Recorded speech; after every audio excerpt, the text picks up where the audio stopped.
And when you start making a foot in a wine business, then you never go back.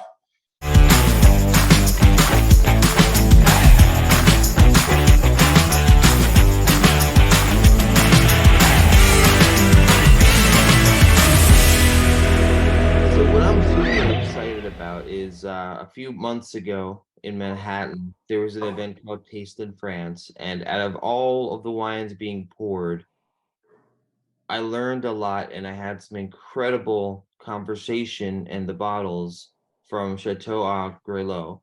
And now today, I'm getting to talk with the actual winemaker. So I wanted to say hello and thank you, Julien Bonneau, the owner and winemaker, and Florent Caldier. Yeah. Okay. So thank you so much for joining us today. Welcome to the show. Thank you. I'm Julien Bonneau, so winemaker and owner, and Florent, just beside me. So I'm very pleased to talk to you and to have a Zoom today, just to make you discovering more about our story, our wine business through Château Haut-Grelot, and also make you discovering a bit Bordeaux area through AOC Blanc de Bordeaux. As we kind of weave through our conversation, just as a get to know you kind of a question for people who are curious of you and your background and your family history with the business, can you tell us a little bit about what inspires you about the wine business and maybe a personal story about how your wine or wine in general, a memory of wine celebration? Obviously, as you imagine in Bordeaux or even in France, most of the wine business is a family business.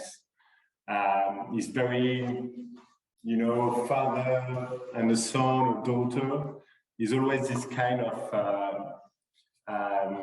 takeover. We take over the previous wine business from his father or her mother.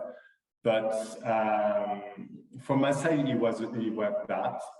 So I used to grow up with my father, and he was always in wine, tasting wine, make you should smell the wine and make you discover the wine from I was a very very child, and so I didn't want to take over the company. I didn't want to carry on the story about the wine.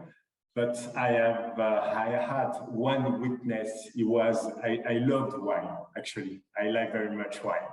So it was very bad start to say, no, I don't want to take over, but I like wine anyway. So I make a school, a bit in wine and also in a trade, in a business school. And I went then to New Zealand and England to perform about learning the trade, the wine trade, and see what happened overseas. So it was a very nice experience. And then I came back to the wine business and starting again to make the wine, to discovering the wine business through the company. And that was my first probably step. And when you start making a foot in a wine business, then you never go back.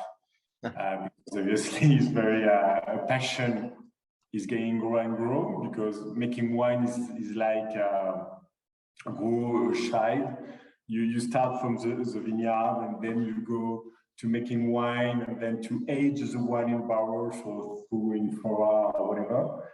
And then you put in a bottle just to show you wine to the customers, even to you.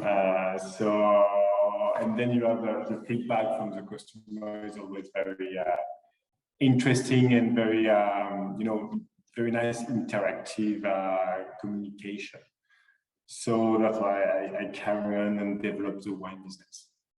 Julien, what I love is as we walk through all of this, you're sharing your area, your family business, your history, your wines, the flavors. You've given us a lot of your time today.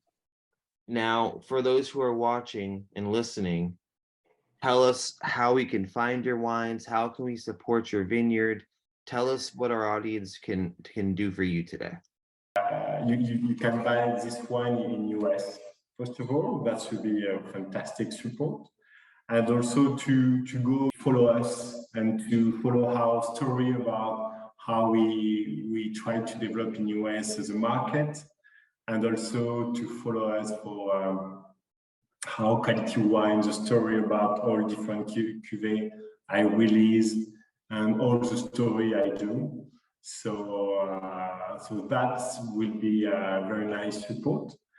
Well, we're gonna look for your wines. We're gonna visit your website, and then we're gonna follow you on social media.